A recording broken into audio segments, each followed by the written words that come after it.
13 à 15. Longwana Tokena Colossiens 2, verset 13, 14, 15. Troisième verset. Tokena 2 Samuel 12, verset 1 à 14, même 15.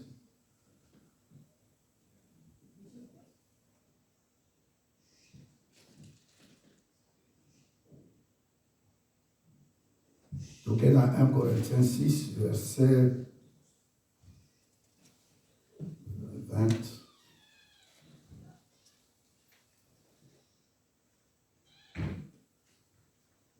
Est-ce que je peux dire que Dieu te bénisse? Amen. L'évangéliste et toute l'Église. Nous allons prendre nos versets. Le frère Didier va lire à haute voix vraiment. Nous en avons besoin. Nous allons parler de la puissance de la croix de Jésus-Christ. Genèse chapitre 3, versets 13 à 15. Je lis au nom de Jésus-Christ. Amen. Et l'Éternel dit à la femme, « Pourquoi as-tu fait cela ?»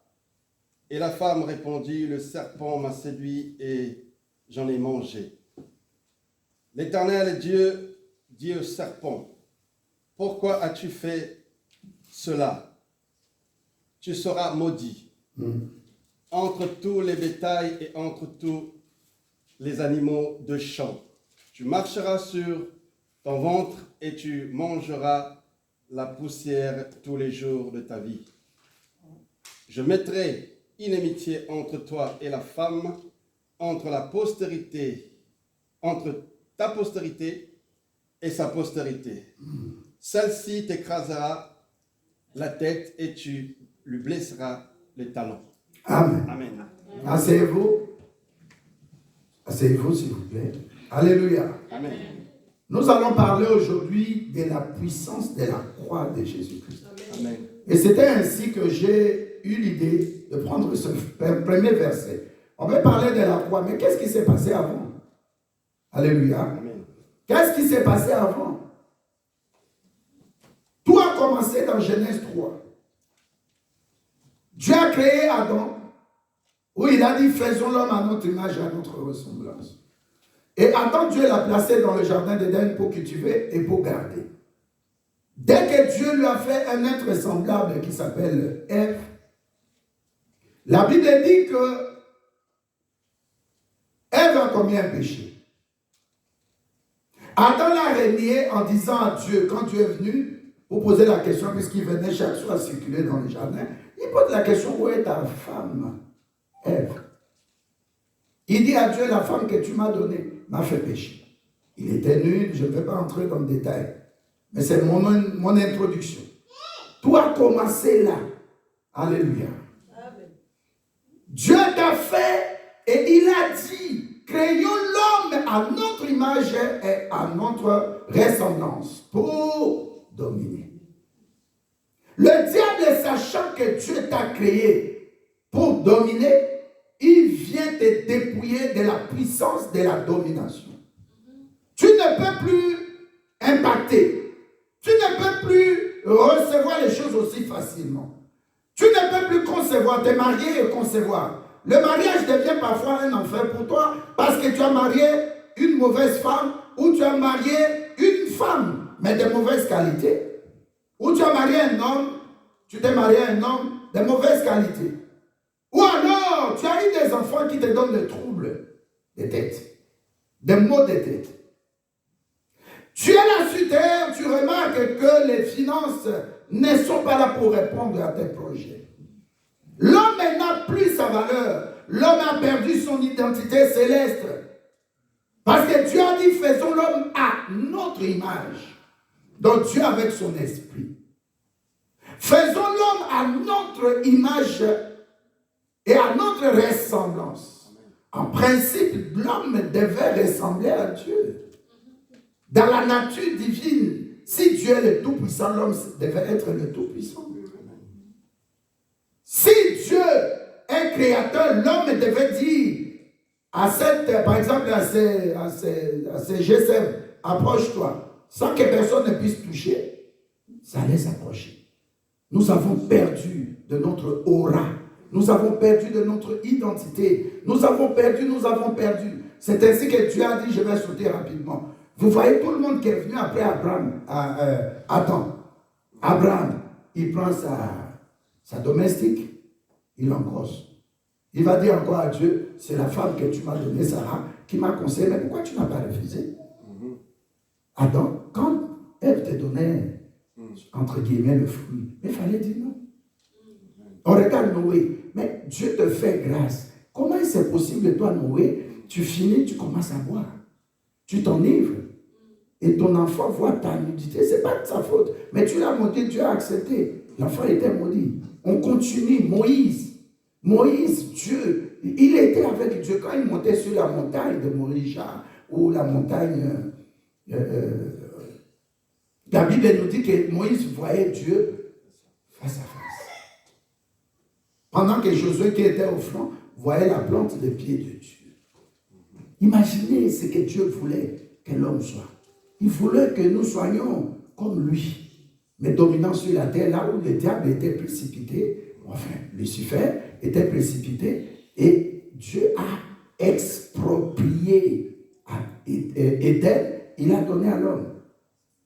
Nous étions là pour garder Éden, et pour gérer l'Éden.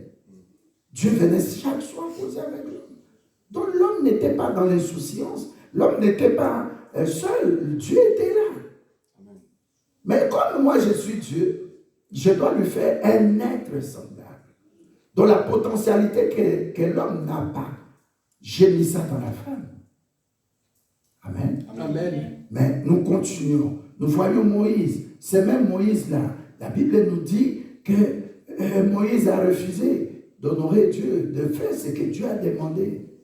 La première fois, Dieu lui dit, tu vas frapper. Il a frappé. Mais la deuxième fois, ce n'est plus avec l'exercice physique, la force physique, mais cette fois-ci, tu vas faire quoi? Tu vas parler. Donc Dieu a mis en nous une puissance de libérer la parole.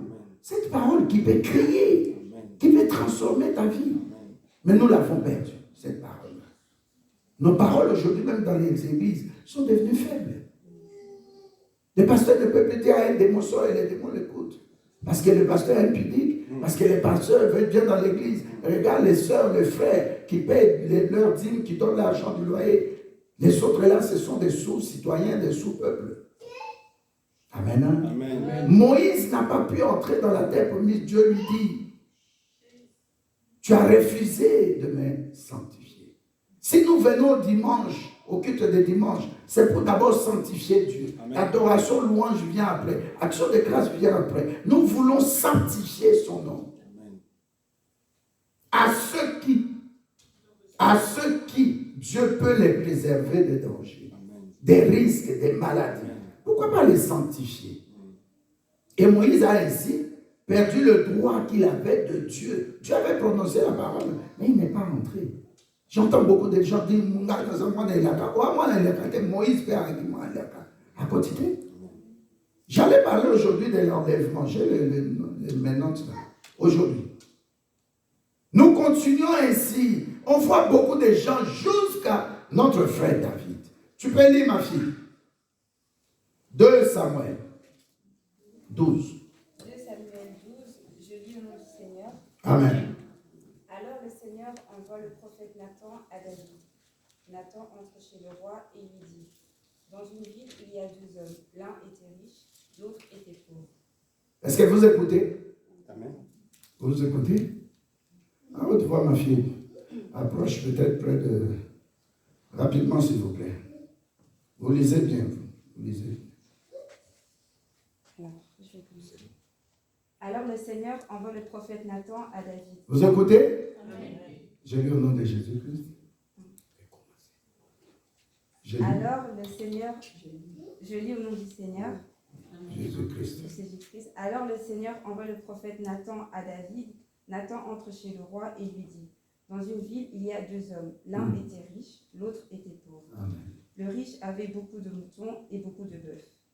Le pauvre n'avait rien du tout, sauf une petite brebis qu'il avait achetée. Il lui donnait à manger et la brebis grandissait avec ses enfants. Elle mangeait la même nourriture que lui et elle buvait le même lait. La brebis dormait à côté de lui, elle était comme sa fille. Oh, Seigneur. Un jour, un visiteur arrive chez l'homme riche. Celui-ci ne veut pas prendre un mouton ni de bœuf de son troupeau pour préparer le repas. Alors il prend la petite brebis du pauvre et la fait cuire pour son visiteur. David se met dans une violente colère contre ce riche et il dit à Nathan: Aussi vrai que le Seigneur est vivant, l'homme qui a fait cela mérite la mort. Il agit sans aucune pitié, il doit remplacer la brebis volée par 4 autres brebis. Oui. Nathan dit à David: L'homme qui a fait cela, c'est toi. Et voici ce que le Seigneur dit à Israël te dit: Je t'ai consacré comme roi d'Israël, je t'ai délivré de la main de Saoul, je t'ai donné autorité sur la famille de ton maître Saoul, j'ai mis dans tes bras les femmes de ton maître, je t'ai donné le peuple d'Israël et de Juda. Si ce n'est pas assez, je peux encore te donner 2 fois plus. Pourtant, tu n'as pas respecté mes commandements. Pourquoi donc? Tu as fait ce qui est mal à mes yeux. Pourquoi? Tu as assassiné Uri, le Hittir. Oui, tu l'as fait tuer par les Améonites et tu as pris sa femme pour en faire ta femme. Eh bien, à partir de maintenant, il y aura toujours des morts violentes dans ta famille. En effet, tu t'es moqué de moi en prenant pour femme la femme d'Uri et d'Uri le Hirite. Écoute bien ce que je t'annonce. Je vais faire venir le malheur sur toi, et ce malheur viendra de ta propre famille. Je vais prendre tes femmes sous tes yeux pour les donner à l'un de tes parents, et celui-ci couchera avec tes femmes en plein jour. Oui, ce que tu as fait dans le secret, moi je le ferai arriver en plein jour devant ton peuple. Alors David répond à Nathan: Je reconnais mon péché devant le Seigneur. Nathan dit à David: Dans ce cas, le Seigneur te pardonne. Tu ne vas pas mourir, mais dans cette affaire, tu as gravement méprisé le Seigneur. C'est pourquoi ton enfant qui vient de naître doit mourir. Ensuite, Nathan rentre chez lui. Amen. Amen. Merci.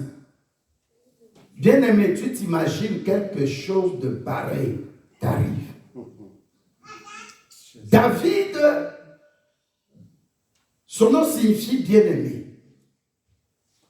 Si nous lisons 1 Samuel 16, verset 12, 13, vous verrez là-bas, Dieu l'appelle l'homme selon mon cœur.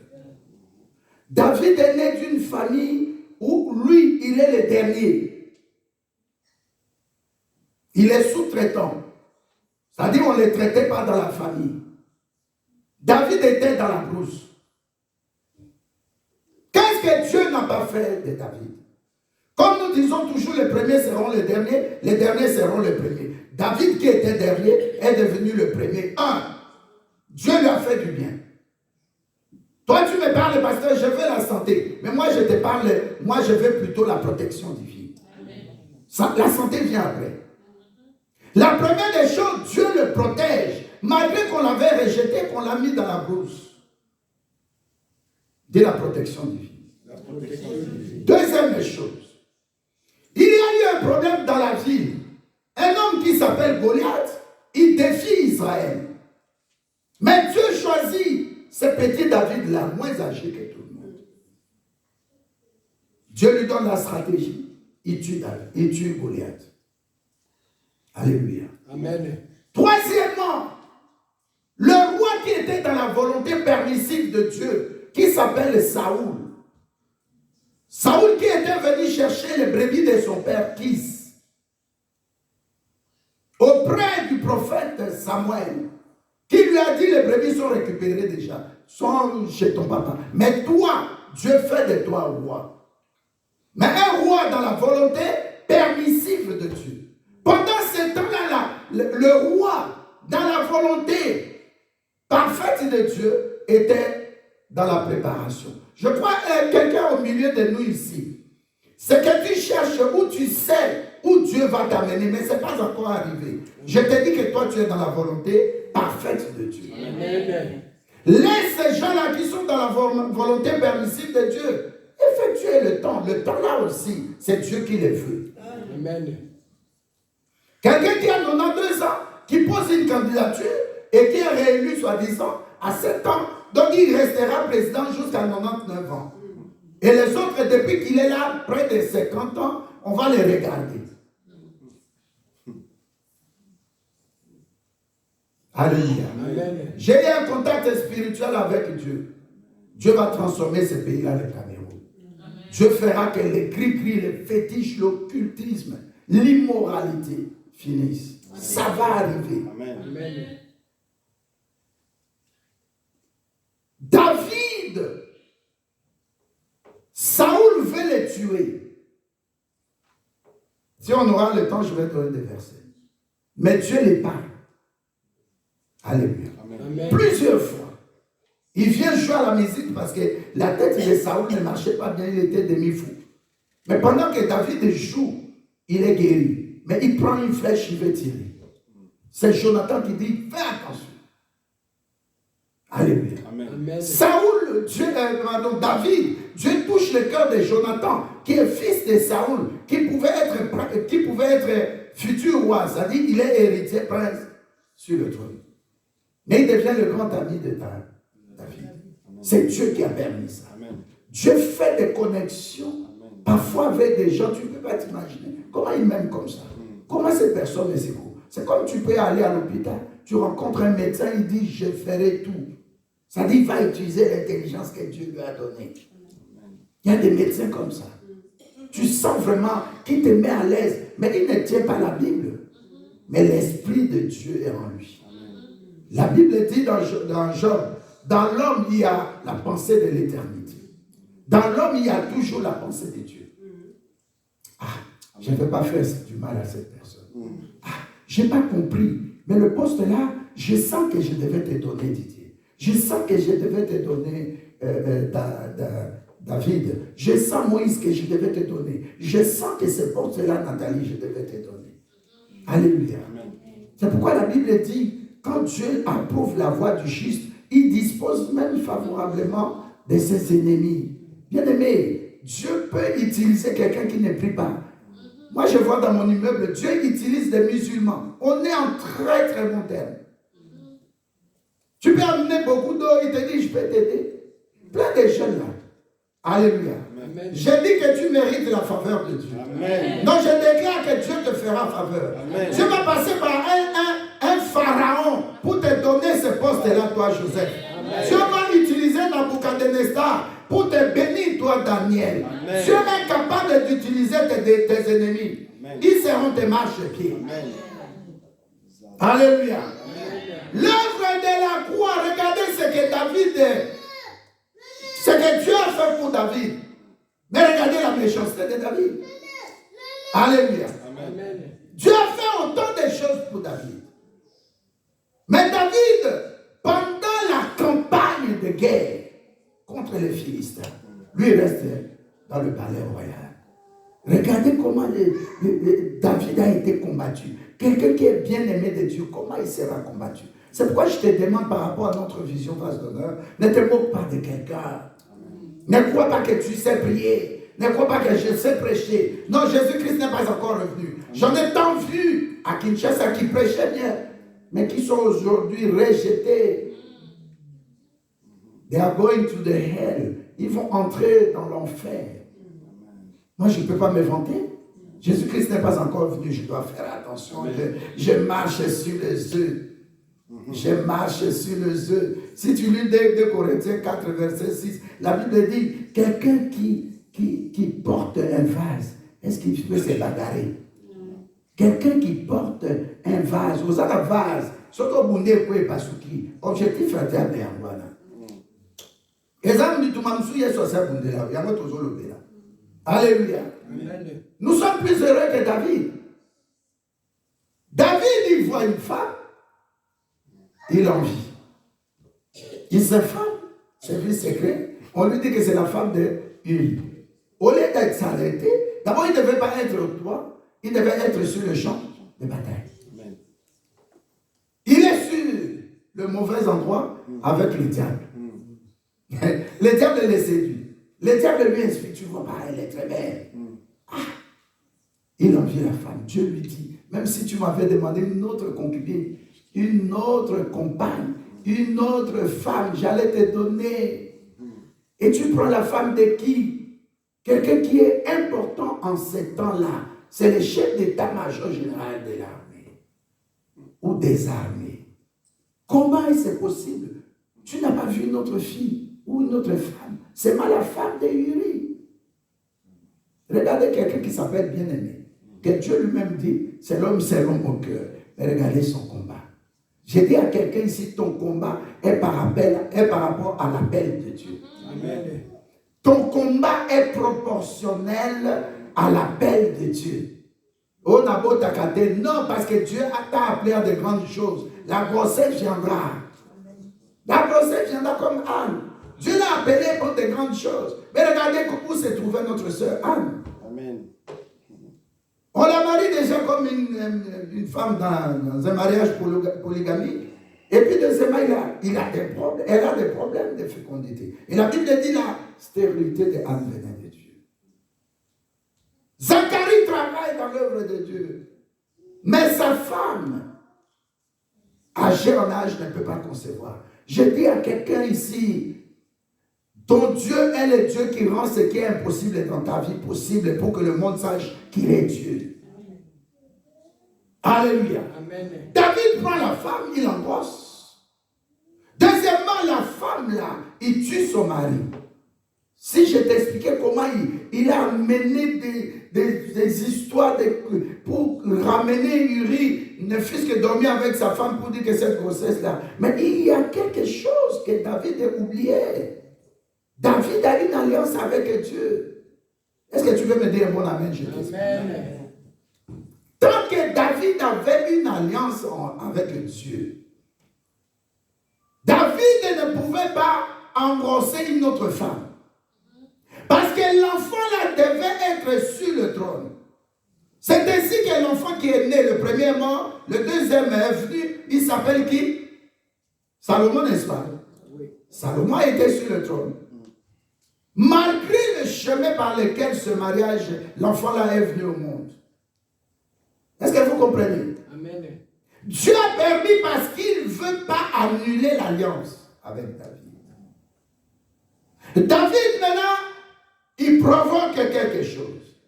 Son père spirituel qui s'appelle le prophète Nathan va consulter Dieu. Parce que ça se passe mal en ces temps-là.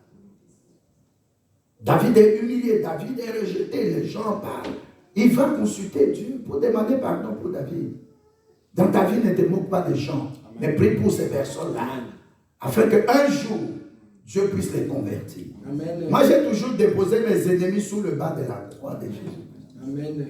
Si Dieu peut leur enlever les écailles dans leurs yeux, comme Dieu a fait pour l'apôtre Paul, qu'ils voient que la croix est là. La croix est devant moi. Jésus-Christ, je ne peux plus jamais reculer. Alléluia. Amen. Il faut placer tes ennemis sous le bas de la croix. Ne les envoie pas le feu. Ne les envoie pas dans les yeux d'Henri tout de suite. C'est Dieu là qui a eu pitié de toi. Tu as fait aussi comment on appelle ça? Tu as fait des avortements. Tu as fait du mal aux gens. Tu es sorti avec le mari d'autrui. Tu es parti, tu es sorti avec la femme d'autrui. Et Dieu te pardonne, tu deviens chrétien. Tu as reçu Jésus-Christ. Toi aussi fais la même chose pour ces personnes-là. Amen. Que ces personnes-là ne soient pas égarées. Amen. Dieu dit cet homme, je préfère récupérer son esprit. Alléluia. Amen. Et qui es-tu pour juger les autres? Dépose-les sur le bas de la croix. Que Jésus-Christ les rencontre. Qu'ils voient la croix. Qu'ils voient que Jésus-Christ n'est même pas sur la croix. Il est sur son trône. Qu'ils disent non, mais où suis-je? Alléluia. Amen. David, premier enfant, il est mort. Mais quand Nathan est venu lui parler, c'est ça qui m'intéresse. Il a dit que quelqu'un avait une brebis. L'autre personne est venue comment on appelle ça, des vacances ou de voyage. Et puis on prend la brebis, un chef prend la brebis de cet homme-là, il prépare ça. Alors qu'il en avait plus. Alors Nathan lui dit, Dieu a dit qu'il va frapper cet homme-là. David se fâche, il dit, mais oui, exactement. Cet homme-là doit être puni. Même il est parti jusqu'à dire de mort. Alléluia. Amen. Nathan, son père spirituel, dit, la personne là, c'est toi. Donc tu dois être frappé de mort. Et la mort est entrée dans ta famille. Amen. Alléluia. Amen. La brebis que tu as utilisée, tu as mangé, tu as bouffé, tu as fait du mal à son mari, à cette femme-là. Tu t'es exposé nu. Tu es sorti avec la femme du riz. Tu ne t'es pas arrêté là. Tu as décidé d'éliminer, d'ôter la vie à une personne comme Uri, une créature de Dieu. Et deuxièmement, c'était ton chef d'état-major. Quelqu'un qui était utile dans ces temps-ci de campagne de guerre. Dieu a dit qu'il va te frapper. David commence à prier. C'est ainsi qu'il a écrit le psaume 51.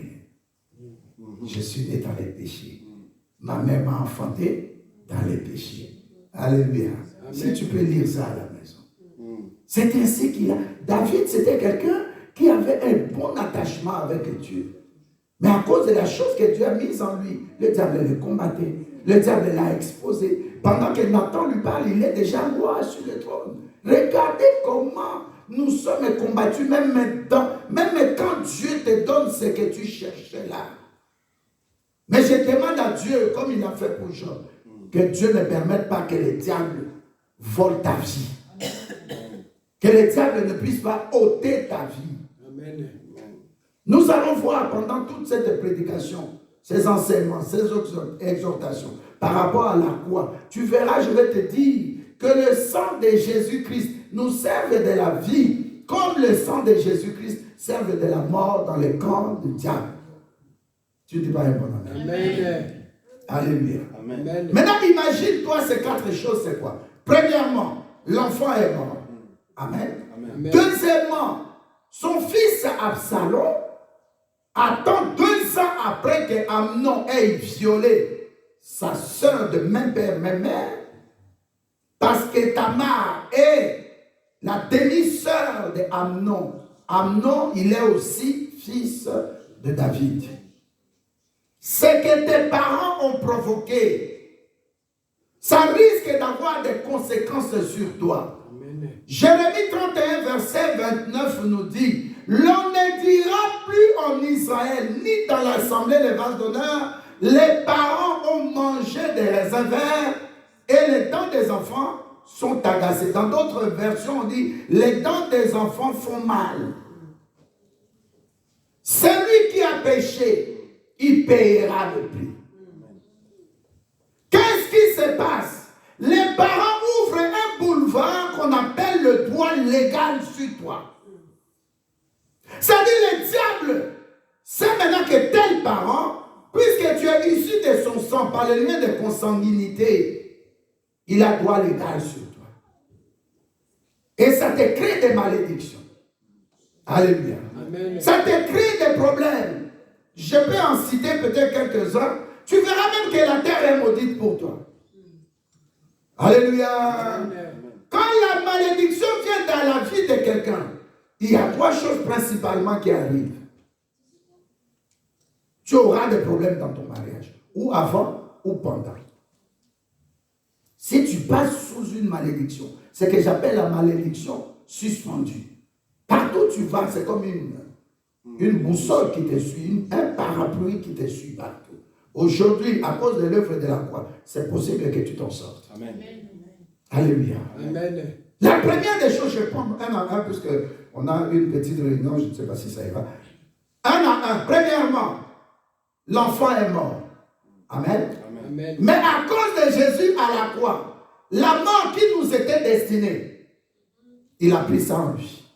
Il nous a donné la vie. Amen. Donc si David était dans la nouvelle alliance actuellement, puisqu'il est dans l'Ancien Testament, l'ancienne alliance, s'il était avec nous, il allait comprendre l'importance de la croix de Jésus-Christ. Amen. Donc je ne peux même pas dire l'enfant, c'est le premier cas. Le premier cas, c'est le péché. Et Colossiens dont j'ai parlé, Colossiens 2,13 nous dit, nous étions incirconcis. C'est-à-dire nous étions dans le péché. Nous étions dans ce qu'on appelle les œuvres mortes. Il y a les œuvres mortes et les œuvres du diable. Les œuvres mortes, c'est-à-dire les œuvres de la chair. Tu as péché dans la chair. Quand tu penses, tu n'as pas péché dans la chair, mais tu as péché dans ton âme. Ton âme est attristée. Amen. Amen. Tu gardes des rancœurs. Personne ne peut voir ça. Mais c'est un péché qui est dans ton âme. On en parlera plus tard. Alléluia. Amen. Non, mais quand David pensait là, personne ne voyait ça. Personne ne voyait rien du tout. Personne ne savait pas que David allait se décider à commettre le plus grand péché. Mais imaginez en notre temps, si tu es passé par ça, tu es parti avec la femme d'autrui, tu vas fléchir des genoux. Tu vas dire, Seigneur, j'ai péché, j'avoue. Proverbe 28, verset 13. J'ai péché, j'avoue. Prends compassion de moi. Et là, maintenant, tu cites le péché, tu avoues, et puis tu renonces à ce péché, tu demandes pardon, ensuite le sang de Jésus. Mais il n'a pas connu cette grâce-là. J'ai dit à quelqu'un, fais attention à la grâce. Amen. Il ne faut pas rejeter la grâce.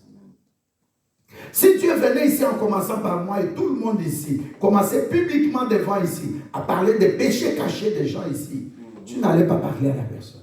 Amen. Tu ne peux même pas parler à la personne. Amen. Mais à cause de la croix, nous avons à la place de David, nous avons eu ce qu'on appelle le pardon. Le pardon a été à la croix. La croix est comme une croix génitrice qui nous a fait naître des choses que nous n'avions même pas droit. Le droit légal du diable en nous réclamant nos enfants et tout ça. Ce qu'on appelle, par exemple, l'oppression, la dépression, l'envoûtement, les liens. Alléluia. Amen. Si ça n'existe pas, c'est à cause de quelqu'un qui s'appelle Jésus-Christ qui est Dieu. Il a accepté d'aller à la croix, il a pris tes péchés. Il a cloué ces péchés-là en lui. Il a accepté que ces péchés soient en lui et que toi et moi, nous soyons libérés. Qu'est-ce que tu ne peux pas faire pour ces dieux? Même venir à l'église, même venir à temps, même donner à Dieu. Tu allais dire, Zambé, j'étais pécheur. Je ne me suis pas dit. Mais David, dans son temps, il a écrit le psaume 51. Lis ça, tu sais, c'est très bon, c'est très bon. Mais le problème, ce n'est pas lui. C'est la personne d'un second Adam qui devait venir. Donc Dieu a dit, l'homme, Dieu a tant aimé le monde. Le monde, c'est cosmique, le monde, c'est la famille, le monde, c'est les tribus, le monde, c'est les clans, le monde, c'est les langues, les personnes de toutes les nations. La Bible dit, Dieu a tant aimé le monde qu'il a donné son Fils unique, afin que quiconque croit à son Fils unique ne puisse pas périr, ne puisse pas mourir, mais puisse avoir la vie éternelle. C'est ainsi que prochainement nous allons parler de l'affermissement. C'est ça l'assurance du salut. Amen. Quand tu reçois Jésus-Christ, tu es d'office directement une nouvelle créature. Toutes les choses anciennes sont passées. Donc David n'allait pas regretter. Parce qu'il sait déjà ce que Dieu a mis en moi. C'est ça qui me provoque des problèmes. Amen. Toi, tu ne peux pas voir ça physiquement. Mais avec l'œil spirituel, tu dis, ce frère-là, cette soeur-là, elle a quelque chose de Dieu. Amen. Moi aussi, je confirme que tu as quelque chose de Dieu. Amen. Moi, je me confirme aussi que j'ai quelque chose de Dieu. Amen. Alléluia. Amen. Le péché, bien-aimé, c'est pourquoi tu dois aimer Jésus-Christ. Nous sommes faibles. Personne n'est parfait. Amen. Mais à cause d'un nom qui est élevé au-dessus de tous les noms, celui qui a accepté de s'humilier, de se dépouiller de sa puissance. On vient l'attraper dans le jardin de Gethsémani. Pierre était étonné. Il a dit, mais ce n'est pas possible. C'est lui qui a ressuscité Lazare. C'est lui qui a redonné la vue à notre frère qui Bartimée. C'est lui qui a ressuscité la fille. C'est lui qui a fait ceci. C'est lui qui a fait marcher les paralytiques. Il a dit non. Moi, j'avais abandonné des péchés, d'aller faire des pêches. Mais j'ai mon couteau là toujours pour tailler, couper la tête du poisson. Il coupe la tête l'oreille de Marcus. Jésus lui a dit, ce n'est plus le temps de Dieu, c'est le temps du diable. le ténèbre peut t'envahir. Alléluia. Amen. Mais je sais toujours en dernière minute, la lumière paraîtra. Ésaïe 61, verset 1. Ésaïe 60, verset 1. Crois seulement que les péchés, il n'y a qu'une seule personne, 100% Dieu, 100% homme, qui s'appelle l'agneau immolé. C'est lui dont Jean-Baptiste a parlé. Amen. Il a dit, moi je baptise d'eau, mais lui il baptise du Saint-Esprit. Et il dit aux gens, voici l'agneau de Dieu qui ôte tes péchés. Tes péchés ne sont pas coupés. Tes péchés ne sont pas arrachés. Mais Jésus-Christ, quand il ôte le péché, ce n'est pas seulement le fait de ôter. Dans tous les trous, il y avait des racines de péché. Il met son sang. Amen. En signe de vie. Amen. C'est pourquoi il t'aime Amen. gratuitement. Amen. C'est pourquoi il t'a fait grâce sans que tu payes quoi que ce soit. Amen. Maintenant, la question que je te pose, pourquoi tu te déranges à cause des péchés? Tant que tu es sur la terre, cette terre a été maudite. J'ai un enseignement ici. Terre maudite, limitation de l'âge, mort subite, mort mystérieuse. La terre que tu vois là, c'est pourquoi je te dis toujours, avant de prier, réclame le sang de Jésus-Christ dans la terre où tu te situes. Tu as un boulot, ça se situe sur une terre, même si c'est au 4e ou 6e étage, mais l'étage là descend jusqu'à la terre. Amen. Il faut que le sang de Jésus. Tu as commis un péché, mais pourquoi tu t'égratines, tu te fais mal? Oui, j'ai commis un péché parce que j'ai quelque chose de Dieu. Le rôle du diable, c'est de me pousser dedans. Il va me pousser dedans. Pour te tourner comme le cas de Job, dire à Dieu, tu vois, il a commis le péché. L'accusateur. Je dis à quelqu'un, je réinsiste pour la 3e fois, les droits légaux qui pesaient contre toi par rapport au péché de tes parents, comme David, Dieu l'a annulé à la croix. Amen. Tu as pris ces péchés-là et les conséquences à la croix. C'est pourquoi Romains 8, 1 te dit, il n'y a plus de condamnation pour ceux qui sont en Christ. Bien-aimé, demeure en Christ. Amen. Tu as goûté Christ. Ah, il sent bon. Il y a des petits miels. Tu goûtes le miel, tu dis, c'est trop bon. Maintenant, tu goûtes Jésus. Demeure dans Jésus. Tu verras le diable ne fera rien. Amen. Le diable a fait qu'on puisse tuer même l'étoile, la destinée de Joseph. Mais en fin de compte, l'alpha et l'oméga, le premier et le dernier, il s'est levé. Alléluia. Amen. Comme les rédempteurs. Joseph est devenu qui? Il est devenu sentinelle quelque part. Joseph est devenu domestique encore de Potiphar. Qu'est-ce que Dieu a dit? Il a élevé. Dieu dit que comme il a élevé le nom de Jésus-Christ souverainement, à ceux qui ont reçu Jésus-Christ, il va t'élever aussi souverainement. Oui, ça ne sera plus Donald Trump. Amen. Non, ça ne sera plus Fatih Béton. Ça ne sera plus tel président. Dieu est capable de t'élever. Ne te sous-estime pas. Quelqu'un qui a 92 ans, il dit, je vais poser ma candidature. On lui dit, mais tu ne peux pas poser. On regardait avec mon épouse, il dit, je m'appelle Bia, intervention rapide. Je ne sais pas si quelqu'un a vu ça. Il dit, Bia, je suis Bia. Bia, intervention rapide.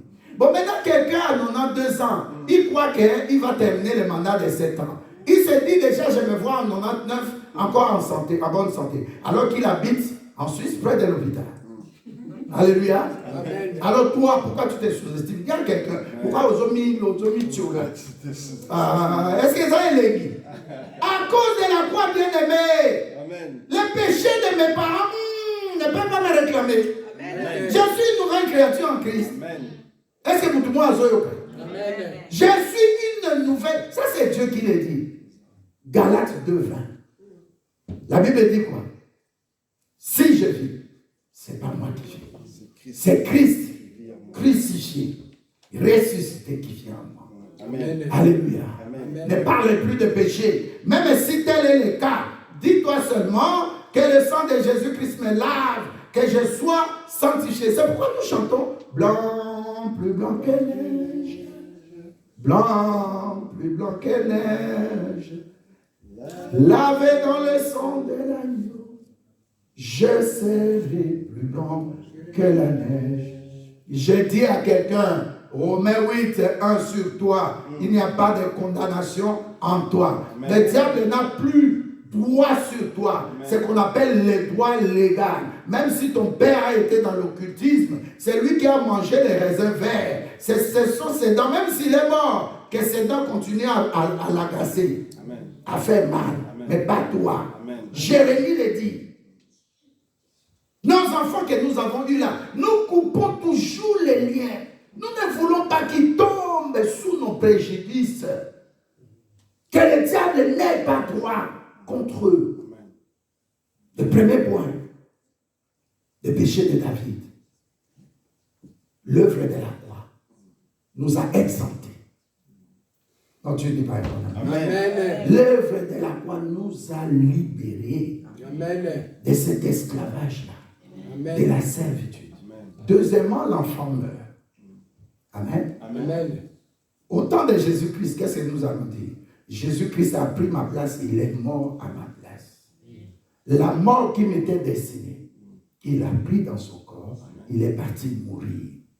Amen. Amen. Donc si c'était au temps de l'alliance nouvelle en Christ, si c'était au temps du salut en Christ, cet enfant-là n'allait pas mourir. Tu ne dis pas un bon amen, Amen. tu es étonné. Amen. Parce que la croix fait ce que le monde ne peut pas faire. Ce que tu peux faire, la croix ne fait pas. Il trouve que c'est pour toi, c'est pété, c'est rien. Mais ce qui est fort là, le diable voulait utiliser la porte de péché. Deuxièmement, de la mort. Jésus-Christ a pris. Amen. Amen. Regardez maintenant le roi sur le trône. Et il est déshonoré. Il est humilié, vrai ou faux? Mais à la croix, Jésus t'a donné ton identité. Amen. Tu es citoyen du royaume céleste. C'est pourquoi il t'appelle la race des élus. Nous avons lu le dimanche passé, même la femme de Aman, il dit à son mari, il dit, tu ne connais pas cet homme-là. Il est de la race des Juifs. Mais toi maintenant, tu es la race de Jésus-Christ. Lis Apocalypse 1, verset 6. La Bible nous appelle que nous sommes de la race des élus, la race des sacrificateurs. Donc tu ne peux pas te considérer avec un autre citoyen ou citoyenne, un autre monsieur ou une autre dame. Moi j'appartiens à Christ, je suis la race de Christ. Il est mort à ma place, le péché ne peut rien, la mort ne peut rien. À la croix, Jésus-Christ a dit, la maladie qui t'était destinée, je l'ai prise en moi. C'est pourquoi la Bible dit, par ses meurtrissures de blessures sur son corps, son sang a coulé, afin que toi, tu fasses quoi? Tu sois guéri. Amen. Et c'est là, il y a de cela 3000 ans. Donc il y a des choses, rentre à la croix, tu trouveras la solution. Amen. Il a dit des pauvres, des riches, pardon, où moi j'étais. Moi, Jésus-Christ, des riches où j'étais. Je me suis fait pauvre. Afin que tu sois quoi? Enrichi. Enrichi. Donc la réponse, c'est à la croix. Amen. Alléluia. Amen. Troisième point. Il y a son fils, Absalom, qui lui a fait un coup d'état. J'ai des versets, puisque on veut respecter un peu l'heure. Alléluia. Amen. Son fils lui fait un coup d'état. La Bible nous apprend que Absalom est devenu roi. Même Achipol, qui était un proche conseiller fidèle de David, a changé de camp. Je dis que ceux qui oseront te trahir, c'est Dieu qui les a dépouillés. Amen. Que c'est Dieu tout-puissant, que c'est Dieu tout-puissant puisse exposer les gens qui voulaient te faire du mal. Amen. J'ai vu dans une vidéo, là, il y a dans une maison, un couple, le mari a eu un poste, une nomination, l'argent est entré et tout ça. La femme voulait le tuer. Il a mis quelque chose dans les seringues, je ne sais pas si vous avez vu, dans le verre, mais qui l'a sauvé? C'est la domestique. La Bible dit, il tenait la femme regardait, le verre était là, le domestique est venu, il a changé le verre, il a mis le verre que la femme a mis de poison chez la femme et le verre de la femme chez l'homme. La femme était sûre qu'elle allait tuer cet homme-là. Alléluia. Amen. Je dis à toi, Psaume 82, verset 6. Tu ne mourras pas comme n'importe quel homme. Amen. Dieu dit, ne sais-tu pas que tu es de Dieu? Amen. Si tu es Dieu sur cette terre, ne meurs pas selon les humains. Amen. Ne meurs pas de poison. Amen. Parce qu'à la croix de Golgotha, Jésus-Christ a tout pris. Amen. Il a dit même les venins des serpents, j'ai rendu ça sans efficacité, sans puissance. Les poisons, le breuvage mortel qui t'était destiné, moi je les ai rendus nuls. Alléluia. Amen. Qu'aucune chose qu'on a préparée, breuvage ou nourriture, ne puisse te tuer. Que Jésus-Christ change de main. Que ça passe dans leur camp, qu'eux-mêmes ils oublient que c'est... Oh, est-ce que c'est mauvais ou c'est l'autre? Alléluia. Amen. Dieu est capable, bien aimé, à cause de l'œuvre de la croix. Nous voyons encore, il y avait beaucoup de cas. Nous voyons encore quelque chose, on cite le dernier point. Tu vois Absalom. Amen. Je disais ça, mais j'ai sauté. Amnon sera assassiné par Absalom, son demi-frère. 2 Samuel 13, 14. Mais 2 ans après. Alléluia. Amen. J'ai dit que tout ce qu'on préparait contre toi soit annulé par le sang de Jésus-Christ. Amen. Amen. Et que les gens qui montaient des complots, comme Dieu a dit, les complots qu'on montera contre toi, ça ne vient pas de moi. Que ces complots-là échouent. Et parmi ces gens-là qui montaient des complots, qu'un ou une vienne te dire, nous avons fait telle réunion, mais moi je n'étais pas d'accord. Vous n'avez pas vu le cas de Joseph. Son grand frère s'élève et dit, non, non, ce que nous faisons là, c'est pas bon. Mettons-le, enlevons-le du tout, vendons-le. Alléluia. Amen. Quelqu'un s'élèvera à cause de l'œuvre de la croix, parce que tout est accompli à la croix. Amen. David, s'il était de notre temps, premièrement, le péché serait expié par le sang de Jésus-Christ. Deuxièmement, le fait de prendre la femme d'autrui, de commettre l'adultère, Dieu allait annuler ça à la croix pour lui. Et troisièmement, le fait de tuer quelqu'un, un criminel. Regardez comment Dieu parle à Caïn. Caïn dit, on veut me tuer. Dieu dit, personne ne te tuera. Dieu lui a mis un signe. Alléluia. Amen. Que Dieu mette le signe du sang de Jésus-Christ au linteau de ta tête. Amen. La porte d'entrée, là où tu fais entrer des raisonnements, que le sang de Jésus-Christ inonde dans les mauvaises pensées. Que Dieu te bénisse. Nous continuons pour respecter le temps. Nous allons prier. J'ai préparé quelques prières ici. Je voulais que nous décollions.